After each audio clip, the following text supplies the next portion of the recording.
ദൈവത്തിന് ഇത്രയും പ്രാർത്ഥിക്കേണ്ട കാര്യമുണ്ടോ? ഇന്നത്തെ സുവിശേഷം വായിക്കുമ്പോൾ അങ്ങനെ തോന്നിപ്പോവുകയാണ്. ഒരു തീരുമാനം എടുക്കുന്നതിന് മുമ്പായിട്ട്, തൻ്റെ പ്രിയപ്പെട്ട ശിഷ്യന്മാരെ തിരഞ്ഞെടുക്കുന്നതിന് മുമ്പായിട്ട് ഈശോ പ്രാർത്ഥിച്ചത് 1-2 മണിക്കൂറല്ല, രാത്രി മുഴുവനുമാണ്. നമ്മുടെയൊക്കെ ജീവിതത്തിൽ ഓരോ ദിവസവും നമ്മൾ എത്രയോ തീരുമാനങ്ങൾ എടുക്കുന്നുണ്ട്.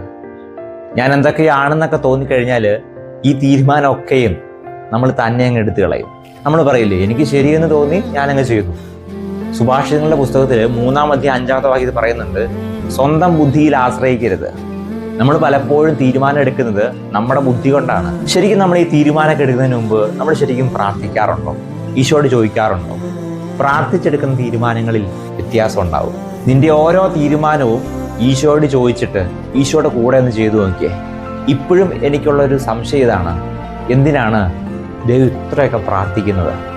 രാത്രി മുഴുവനും പ്രാർത്ഥിച്ചെടുത്ത തീരുമാനമാണ് 12 ശിഷ്യന്മാർ.